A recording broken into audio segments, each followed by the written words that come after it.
ਸਾਰਿਆਂ ਨੂੰ ਸਤਿ ਸ਼੍ਰੀ ਅਕਾਲ। ਅੱਜ ਦਾ ਜੋ ਟੌਪਿਕ ਆਪਾਂ ਕਰਨ ਜਾ ਰਹੇ ਹਾਂ ਉਹਦਾ ਨਾਮ ਹੈ ਲਿੰਕਿੰਗ ਐਂਡ ਲੋਡਿੰਗ।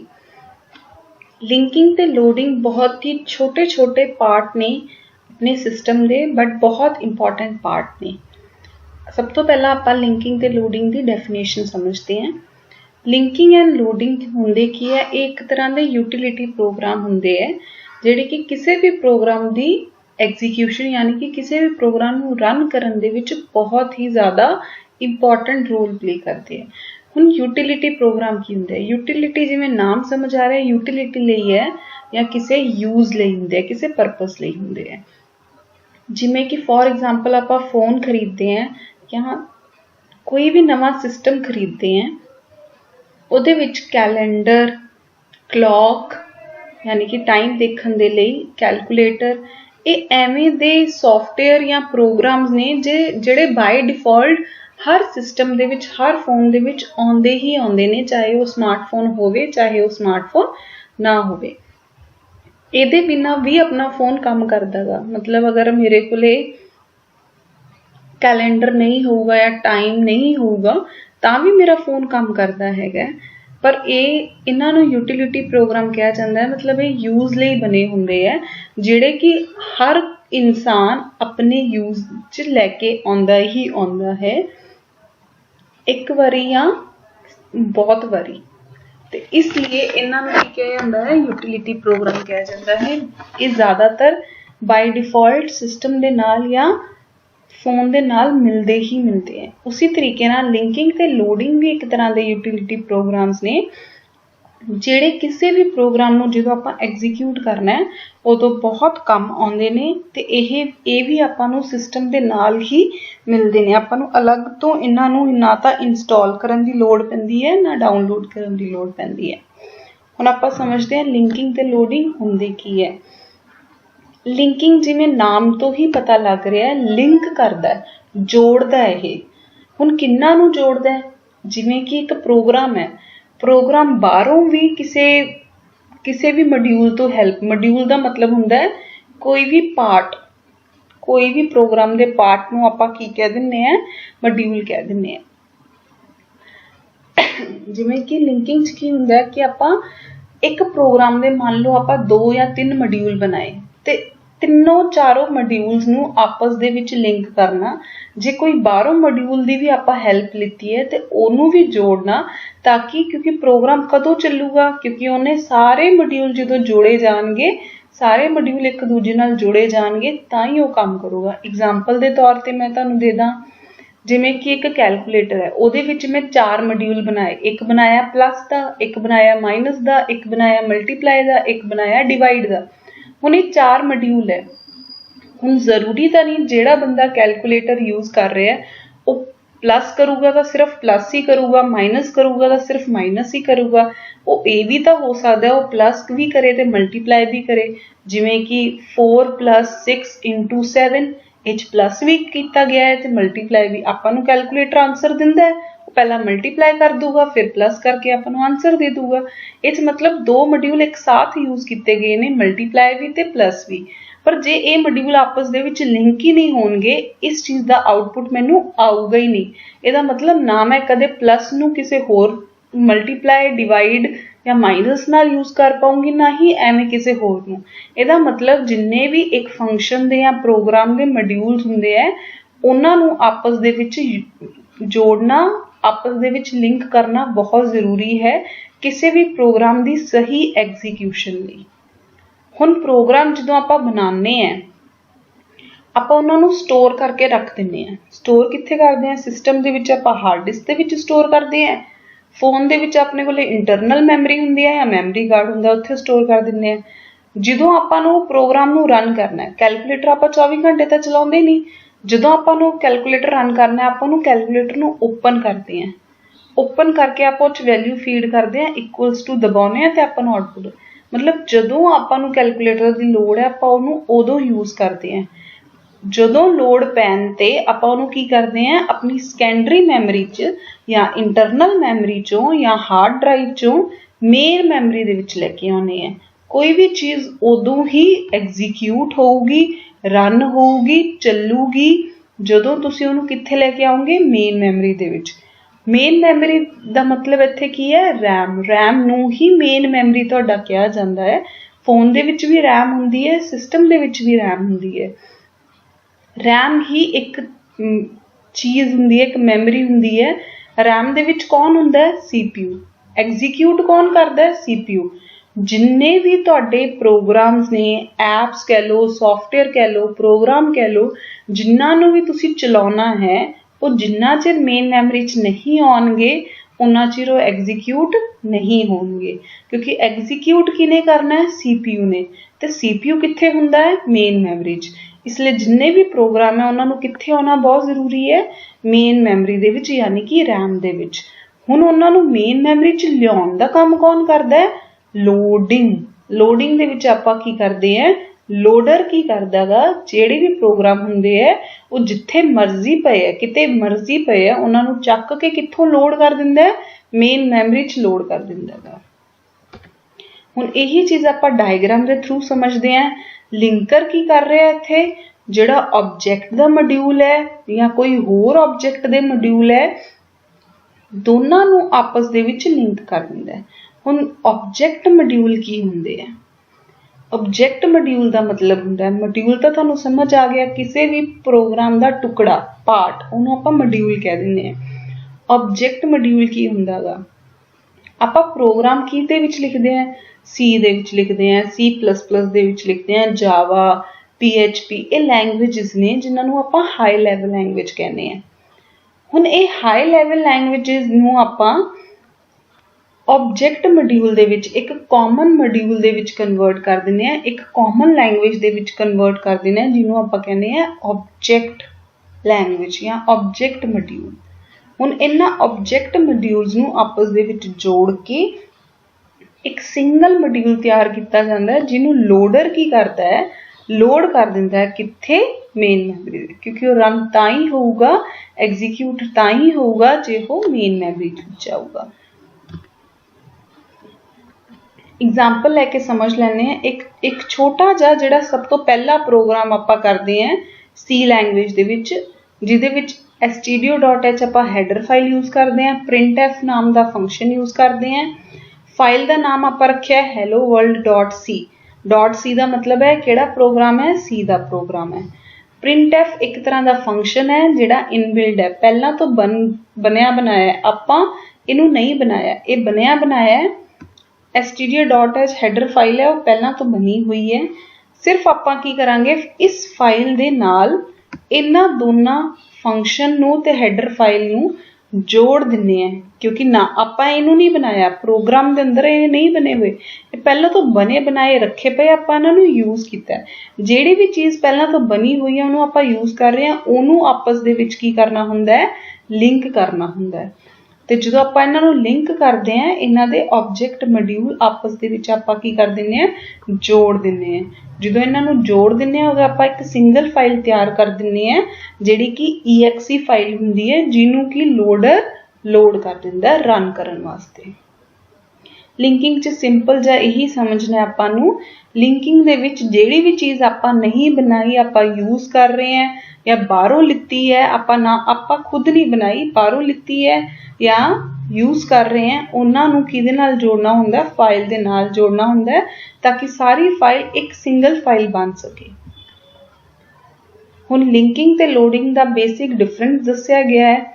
ਲਿੰਕਿੰਗ ਕੀ ਕਰਦੀ ਹੈ, ਐਗਜ਼ੀਕਿਊਟੇਬਲ ਫਾਈਲ, ਜਿਵੇਂ ਮੈਂ ਤੁਹਾਨੂੰ ਦੱਸਿਆ ਨਾ, ਸਾਰਾ ਕੁਝ ਲਿੰਕ ਕਰਕੇ ਇੱਕ ਸਿੰਗਲ ਫਾਈਲ ਤਿਆਰ ਕਰਦੀ ਹੈ, ਜਿਹੜੀ ਫਾਈਲ ਕਿਹੜੀ ਹੁੰਦੀ ਹੈ, ਐਗਜ਼ੀਕਿਊਟੇਬਲ, ਜਿਹੜੀ ਫਾਈਲ ਨੂੰ ਤੁਸੀਂ ਰਨ ਕਰ ਸਕਦੇ ਹੋ।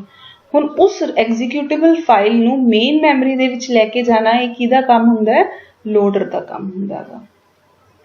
ਲਿੰਕਿੰਗ ਕੀ ਕਰਦਾ ਹੈ, ਮੈਂ ਤੁਹਾਨੂੰ ਦੱਸਿਆ, ਪਿੱਛੇ ਵੀ ਆਪਾਂ ਡਾਇਗਰਾਮ 'ਚ ਦੇਖਿਆ, ਜਿੰਨੇ ਵੀ ਆਬਜੈਕਟ ਮੋਡਿਊਲ ਹੁੰਦੇ ਆ ਪ੍ਰੋਗਰਾਮ ਦੇ, ਉਹਨਾਂ ਨੂੰ ਆਪਸ ਦੇ ਵਿੱਚ ਲਿੰਕ ਕਰ ਦਿੰਦਾ ਗਾ। ਹੁਣ ਅਸੈਂਬਲਰ ਕੀ ਹੈ, ਜਿਵੇਂ ਕਿ ਕੰਪਾਈਲਰ ਹੈ ਉਵੇਂ ਹੀ ਅਸੈਂਬਲਰ ਹੈ। ਕੰਪਾਈਲਰ ਤੇ ਅਸੈਂਬਲਰ ਸੇਮ ਤਰੀਕੇ ਦਾ ਕੰਮ ਕਰਦੇ ਆ।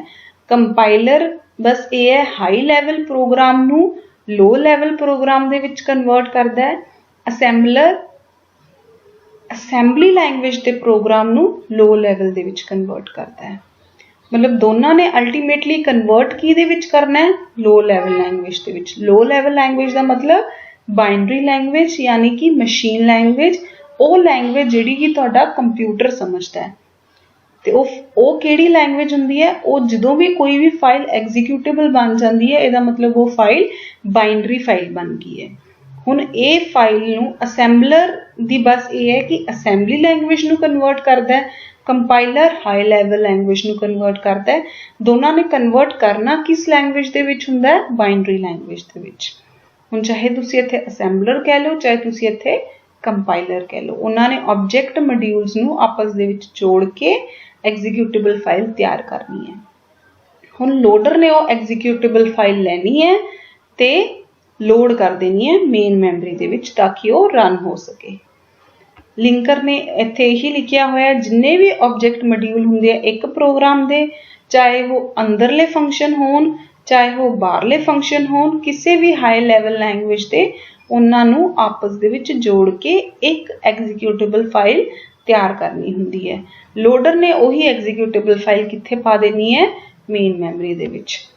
ठीक है, ईजीली तुसीं समझ सकदे हो। लिंकिंग ने की करना है, लिंकिंग स्टैप दे विच आपां सारे दे सारे मॉड्यूल्स नूं आपस दे विच लिंक करके अल्टीमेटली एक एग्जीक्यूटेबल फाइल तैयार करनी है, यानी कि रन करन वाली फाइल तैयार करनी है, यानी कि बाइनरी फाइल तैयार करनी है। उस बाइनरी फाइल नूं मेन मैमरी दे विच लैके जाना कि वो रन हो सके, एक इहदा काम है, लोडिंग वाले स्टैप का काम है। लिंकिंग ते लोडिंग दोनों ही स्टैटिक हुंदियां ते डायनेमिक हुंदियां। मतलब लिंकिंग भी स्टैटिक लिंकिंग डायनेमिक लिंकिंग हुंदी है, लोडिंग भी स्टैटिक लोडिंग ते डायनेमिक लोडिंग हुंदी है। पहला आपां डिफरेंस समझ लांगे स्टैटिक लोडिंग ते डायनेमिक लोडिंग दा। दोनों दे विच थोड़ा जा फर्क हुंदा है। स्टैटिक लोडिंग या डायनेमिक लोडिंग, स्टैटिक वर्ड ते डायनेमिक वर्ड दा मतलब आपां पहला समझ लैने हैं। स्टैटिक दा मतलब हुंदा हैगा कोई भी चीज़ जिहड़ी कि पूरी दी पूरी तैयार करके रन करन ते ओहदे विच कोई चेंज ना हो सके, उहनूं आपां स्टैटिक कहने हैं। स्टैटिक दा मतलब हुंदा है कि जदों भी किसी भी मॉड्यूल नूं प्रोग्राम नूं रन किया जाता है उहदे विच चेंजिस ना हो सकन, उहनूं स्टैटिक कहंदे हैं। जे रन करदे टाइम आपां चेंजिस कर सकीए उहनूं डायनेमिक कहंदे हैं। इत्थे एग्जाम्पल ले लो, जे आपां नूं हुण लोडिंग करनी है आपां चेंज नहीं कर सकते, इहदा मतलब एक बारी जिन्ना प्रोग्राम आ गया सिर्फ उही एग्जीक्यूट होगा। इहदा मतलब मैनूं सारे दे सारे प्रोग्राम नूं लैके आना पऊगा मेन मैमरी दे विच एग्जीक्यूट करन वास्ते। इसीलिए सारे दे सारा program entire program main memory दे विच लैके आउने आपां एग्जीक्यूट करन लई। डायनेमिक दे विच आपां लोड पैन ते जदों मर्जी प्रोग्राम नूं लिया सकदे हैं, जिहड़ा मर्जी पार्ट लिया सकदे हैं। इसलिए मैं सारा दा सारा प्रोग्राम नहीं लैके आउंदी, मैं सिर्फ प्रोग्राम दा उही पार्ट लैके आउनी है जिहदी मैनूं लोड़ हैगी है। एग्जाम्पल के तौर पर जिवें WhatsApp दे विच आपां चैट कर सकते हैं, वीडियो कॉल कर सकते हैं, स्टेटस पा सकते हैं। हुण इह 3 पार्ट हो गए, मान लो तीनों पार्ट नूं मैनूं स्टैटिक दे विच सारिआं नूं लैके आउणा पऊगा। डायनेमिक दे विच जे मैं स्टेटस पा रही हां, मैं सिर्फ स्टेटस वाला पार्ट लैके आऊँगी, बाकी पार्ट नहीं लैके आऊँगी तो मेरी मैमरी बच जूगी। जिन्नी मेन मैमरी बच जूगी उस जगह ते मैं नवें प्रोग्राम लियाऊंगी रन करन वास्ते। इहदा मतलब इस केस दे विच मैं मैमरी दा चंगी तरह यूज नहीं कर रही, क्योंकि एक सारे दे सारा प्रोग्राम लैके आ रही हैं, ईवन कि मैं सारा दा सारा प्रोग्राम यूज भी नहीं कर रही हैं तां भी मैनूं सारा प्रोग्राम लैके आना पै रहा है। बाकी एक पार्ट यूज कर रही हैं, बाकी जिहड़ी स्पेस है वो वेस्ट जा रही है। इत्थे मैं एफिशिएंटली मतलब चंगी तरह वधिया तरीके नाल मैमरी दा यूज कर रही हैं। इत्थे इनएफिशिएंट मतलब वधिया तरीके नाल मैमरी दा यूज नहीं कर पा रही। हुण बट इहदा अपना फायदा, इहदा अपना नुकसान है। इहदा फायदा यह हुंदा है कि इत्थे प्रोग्राम दी एग्जीक्यूशन फास्टर हुंदी है, इत्थे प्रोग्राम दी एग्जीक्यूशन स्लोअर हुंदी है। क्यों? लोडिंग जदों आपां पूरे दा पूरा प्रोग्राम लैके आ रहे हैं, मतलब हुण मैं स्टेटस पाया सीगा, स्टेटस तो बाद चों हुण मैं चैट करन लग गई, ਹੁਣ ਸਾਰਾ ਦਾ ਸਾਰਾ ਜਦੋਂ ਪ੍ਰੋਗਰਾਮ ਮੈਮਰੀ 'ਚ ਪਿਆ ਹੈ, ਮੈਨੂੰ ਮੈਮਰੀ ਤੋਂ ਹੀ ਚੱਕਣਾ ਤਾਂ ਫਾਸਟ ਹੈ। ਹੁਣ ਇੱਥੇ ਮੈਂ ਸਿਰਫ ਸਟੇਟਸ ਵਾਲਾ ਲੈ ਕੇ ਆਈ ਸੀ, ਹੁਣ ਮੈਂ ਚੈਟ ਕਰਨਾ ਚਾਹ ਰਹੀ ਹਾਂ ਤਾਂ ਪਹਿਲਾਂ ਮੈਂ ਸਟੇਟਸ ਵਾਲੇ ਨੂੰ ਲੈ ਕੇ ਜਾਊਂਗੀ, ਉਹਦੀ ਜਗ੍ਹਾ ਚੈਟ ਵਾਲੇ ਪਾਰਟ ਨੂੰ ਲੈ ਕੇ ਆਊਂਗੀ, ਫਿਰ ਮੈਂ ਚੈਟ ਕਰੂੰਗੀ। ਮਤਲਬ ਇੱਥੇ ਮੈਨੂੰ ਲੈ ਕੇ ਜਾਣ 'ਚ ਲੈ ਕੇ ਆਉਣ 'ਚ ਟਾਈਮ ਲੱਗੂਗਾ, ਇੱਥੇ ਮੈਨੂੰ ਟਾਈਮ ਨਹੀਂ ਲੱਗੂਗਾ ਕਿ ਸਾਰਾ ਕੁਛ ਮੈਂ ਪਹਿਲਾਂ ਹੀ ਮੇਨ ਮੈਮਰੀ ਦੇ ਵਿੱਚ ਰੱਖਿਆ ਹੋਇਆ। ਇਹਦਾ ਆਪਣਾ ਬੈਨੀਫਿਟ ਹੈ। ਇਹਦਾ ਬੈਨੀਫਿਟ ਹੈਗਾ ਕਿ ਮੈਮਰੀ ਦਾ ਵਧੀਆ ਯੂਜ਼ ਕੀਤਾ ਜਾਂਦਾ ਹੈ, ਕਿਉਂਕਿ ਮੇਨ ਮੈਮਰੀ ਯਾਨੀ ਕਿ ਰੈਮ ਜਿਹੜੀ ਹੁੰਦੀ ਹੈ ਉਹ ਹਮੇਸ਼ਾ ਘੱਟ ਹੁੰਦੀ ਹੈ, ਤੇ ਜਿੰਨੇ ਜ਼ਿਆਦਾ ਪ੍ਰੋਗਰਾਮ ਆਪਾਂ ਮੈਮਰੀ ਦੇ ਵਿੱਚ ਲੈ ਕੇ ਆਵਾਂਗੇ ਉਨੀ ਹੀ ਉਹਦੀ ਵਧੀਆ ਯੂਜ਼ ਹੋ ਜੂਗੀ। ਬਟ ਉਹੀ ਹੈ, ਇਹਦੇ ਨਾਲ ਉਹਦੀ ਸਪੀਡ ਘੱਟ ਜਾਂਦੀ ਹੈ। ਜੇ ਆਪਾਂ ਪੂਰਾ ਦਾ ਪੂਰਾ ਪ੍ਰੋਗਰਾਮ ਲੈ ਕੇ ਆਵਾਂਗੇ, ਐਗਜ਼ੀਕਿਊਸ਼ਨ ਤਾਂ ਫਾਸਟ ਹੋ ਜੂਗੀ, ਪਰ ਮੈਮਰੀ ਦੀ ਯੂਟੀਲਾਈਜੇਸ਼ਨ ਯੂਜ਼ ਕਰਨ ਦਾ ਤਰੀਕਾ ਉਹਦਾ ਵਧੀਆ ਨਹੀਂ ਹੋਊਗਾ। ਠੀਕ ਹੈ। ਸਟੈਟਿਕ ਲੋਡਿੰਗ ਕਿਹਦੇ ਨਾਲ ਜੁੜੀ ਹੁੰਦੀ ਹੈ? ਸਟੈਟਿਕ ਲਿੰਕਿੰਗ ਨਾਲ। ਡਾਇਨਮਿਕ ਲੋਡਿੰਗ ਕਿਹਦੇ ਨਾਲ ਜੁੜੀ ਹੁੰਦੀ ਹੈ? ਡਾਇਨਮਿਕ ਲਿੰਕਿੰਗ ਨਾਲ। ਜੇ ਆਪਾਂ ਸਟੈਟਿਕ ਲਿੰਕਿੰਗ ਕਰਾਂਗੇ ਫਿਰ ਸਟੈਟਿਕ ਲੋਡਿੰਗ ਹੋਊਗੀ, ਜੇ ਆਪਾਂ ਡਾਇਨਮਿਕ ਲਿੰਕਿੰਗ ਕਰਾਂਗੇ ਫਿਰ ਡਾਇਨਮਿਕ ਲੋਡਿੰਗ ਹੋਊਗੀ। ਲਾਸਟ ਟੌਪਿਕ ਜਿਹੜਾ ਅੱਜ ਦਾ ਹੈ ਉਹ ਡਿਫਰੈਂਸ ਬਿਟਵੀਨ ਹੈਗਾ ਸਟੈਟਿਕ ਲਿੰਕਿੰਗ ਤੇ ਡਾਇਨਮਿਕ ਲਿੰਕਿੰਗ ਦਾ। ਜਿਵੇਂ ਕਿ ਆਪਾਂ ਪਹਿਲਾਂ ਵੀ ਪੜ੍ਹ ਚੁੱਕੇ ਹਾਂ, ਇਹਦੇ ਵਿੱਚ ਪ੍ਰੋਗਰਾਮ ਦੀ ਐਗਜ਼ੀਕਿਊਸ਼ਨ ਫਾਸਟਰ ਹੁੰਦੀ ਹੈ, ਇਹਦੇ ਵਿੱਚ ਪ੍ਰੋਗਰਾਮ ਦੀ ਐਗਜ਼ੀਕਿਊਸ਼ਨ ਸਲੋ ਹੁੰਦੀ ਹੈ। ਇਹਦਾ ਲੋਡ ਟਾਈਮ ਹਮੇਸ਼ਾ ਕਾਂਸਟੈਂਟ ਰਹਿੰਦਾ ਹੈ, ਇਹਦਾ ਲੋਡ ਟਾਈਮ ਵੇਰੀ ਕਰਦਾ ਹੈ, ਡਿਫਰੈਂਟ ਹੁੰਦਾ ਹੈ। ਹੁਣ ਕਿਉਂ ਵੇਰੀ ਕਰਦਾ ਤੇ ਕਿਉਂ ਕਾਂਸਟੈਂਟ ਹੁੰਦਾ ਹੈਗਾ? ਸਟੈਟਿਕ ਲਿੰਕਿੰਗ ਦੇ ਵਿੱਚ ਮੈਨੂੰ ਪੂਰੇ ਦਾ ਪੂਰਾ ਪ੍ਰੋਗਰਾਮ ਲਿੰਕ ਕਰਨਾ ਹੀ ਕਰਨਾ ਪਊਗਾ, ਤੇ ਪ੍ਰੋਗਰਾਮ ਦਾ ਸਾਈਜ਼ ਤਾਂ ਫਿਕਸ ਹੁੰਦਾ ਹੈ, 5 GB ਹੈ ਜਿਵੇਂ, ਤੇ 5 ਦਾ 5 GB ਮੈਨੂੰ ਲੋਡ ਕਰਨਾ ਹੀ ਪੈਣਾ ਹੈ, ਤੇ 5 ਦਾ 5 MB ਜਾਂ GB, 5 ਦੇ 5 MB ਨੂੰ ਜੇ ਮੈਨੂੰ ਲਿੰਕ ਕਰਨਾ, ਮੈਨੂੰ ਹਰ ਵਾਰੀ ਉਨਾ ਹੀ ਟਾਈਮ 5 MB ਨੂੰ ਲਿੰਕ ਕਰਨਾ ਹੈ ਹਰ ਵਾਰੀ। ਤੇ ਜੇ ਇੱਕ ਵਾਰੀ 5 MB ਨੂੰ ਲਿੰਕ ਕਰਨ ਲਈ 5 ਸੈਕਿੰਡ ਲੱਗੇ, ਅਗਲੀ ਵਾਰੀ ਵੀ 5 MB ਨੂੰ ਲਿੰਕ ਕਰਨ ਲਈ ਮੈਨੂੰ ਕਿੰਨਾ ਟਾਈਮ ਲੱਗੂਗਾ? 5 ਸੈਕਿੰਡ। ਅਗਲੀ ਵਾਰੀ ਵੀ 5 ਸੈਕਿੰਡ।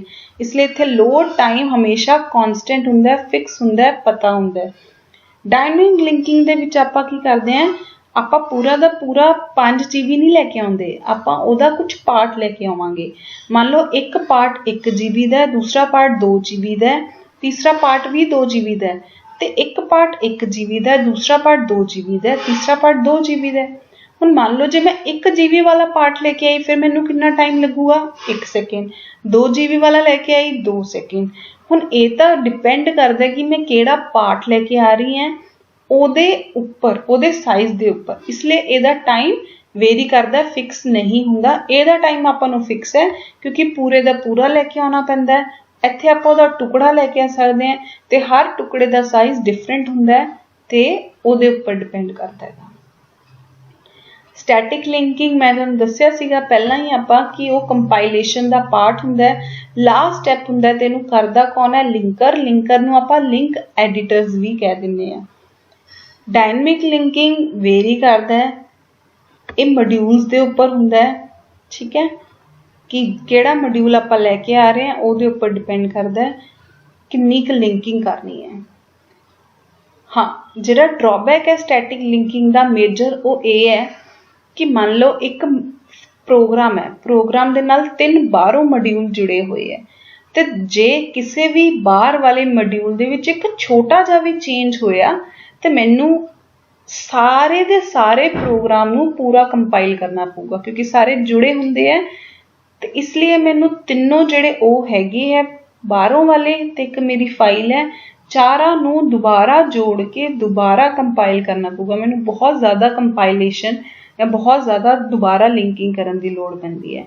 ਡਾਇਨਮਿਕ ਦੇ ਵਿੱਚ ਜੇ ਇੱਕ ਮੋਡਿਊਲ ਦੇ ਵਿੱਚ ਬਾਹਰਲੇ ਵਾਲੇ 'ਚ ਚੇਂਜ ਹੈ, ਮੈਂ ਸਿਰਫ ਉਹਨੂੰ ਹੀ ਦੁਬਾਰਾ ਤੋਂ ਕੰਪਾਈਲ ਕਰੂੰਗੀ, ਯਾਨੀ ਕਿ ਰੀਕੰਪਾਈਲ ਕਰੂੰਗੀ। ਪੂਰੇ ਦੇ ਪੂਰੇ ਬਾਕੀ ਮੋਡਿਊਲਸ ਨੂੰ ਕੰਪਾਈਲ ਕਰਨ ਦੀ ਲੋੜ ਨਹੀਂ ਪੈਂਦੀ। ਇਹ ਡਾਇਨਮਿਕ ਲਿੰਕਿੰਗ ਦਾ ਬੈਨੀਫਿਟ ਹੈ, ਤੇ ਇਹੀ ਸਟੈਟਿਕ ਲਿੰਕਿੰਗ ਦਾ ਡਰਾਬੈਕ ਹੈ। ਬਸ ਇਹਦਾ ਬੈਨੀਫਿਟ ਇਹੀ ਹੈ, ਇਹ 'ਚ ਪ੍ਰੋਗਰਾਮ ਫਾਸਟਰ ਚੱਲਦੇ ਹੈ, ਇਹ 'ਚ ਪ੍ਰੋਗਰਾਮ ਸਲੋਅਰ ਚੱਲਦੇ ਹੈ। ਇਹਦਾ ਲੋਡ ਟਾਈਮ ਕਾਂਸਟੈਂਟ ਰਹਿੰਦਾ ਹੈ, ਇਹਦਾ ਵੇਰੀ ਕਰਦਾ ਹੈਗਾ। ਇਹਦੇ ਵਿੱਚ ਆਪਾਂ ਨੂੰ ਰੀਕੰਪਾਈਲੇਸ਼ਨ ਲਈ ਬਹੁਤ ਟਾਈਮ ਲੱਗਦਾ ਹੈਗਾ। ਇੱਥੇ ਸਿਰਫ ਆਪਾਂ ਇੱਕ ਹੀ ਮੋਡਿਊਲ ਰੀਕੰਪਾਈਲ ਕਰਨਾ ਹੈ ਜਿਹਦੇ ਵਿੱਚ ਚੇਂਜ ਹੋਇਆ, ਸਾਰਿਆਂ ਨੂੰ ਕਰਨ ਦੀ ਲੋੜ नहीं पैंदी। ਇੱਥੇ ਆਪਾਂ ਲਿੰਕਰਸ ਨੂੰ ਲਿੰਕ ਐਡੀਟਰਸ ਵੀ ਕਹਿ ਦਿੰਦੇ ਹੈਗੇ ਆ। ਹੁਣ ਆਪਾਂ ਅੱਜ ਦਾ ਇਹ ਟੌਪਿਕ ਬਹੁਤ ਛੋਟਾ ਟੌਪਿਕ ਸੀ ਜਿਹਦਾ ਨਾਮ ਸੀਗਾ ਲਿੰਕਿੰਗ ਤੇ ਲੋਡਿੰਗ, ਬਟ ਇਹ ਬਹੁਤ ਇੰਪੋਰਟੈਂਟ ਟੌਪਿਕ ਹੈ ਕਿਸੇ ਵੀ ਪ੍ਰੋਗਰਾਮ ਦੀ ਐਗਜ਼ੀਕਿਊਸ਼ਨ ਲਈ। ਲਿੰਕਿੰਗ ਤੇ ਲੋਡਿੰਗ ਦੋਨੋਂ ਹੀ ਦੋ ਤਰੀਕੇ ਦੀ ਹੁੰਦੀ ਹੈ, ਇੱਕ ਸਟੈਟਿਕ ਇੱਕ ਡਾਇਨਮਿਕ। ਅੱਜ ਦਾ ਟੌਪਿਕ ਇੱਥੇ ਹੀ ਖਤਮ ਹੁੰਦਾ ਹੈ।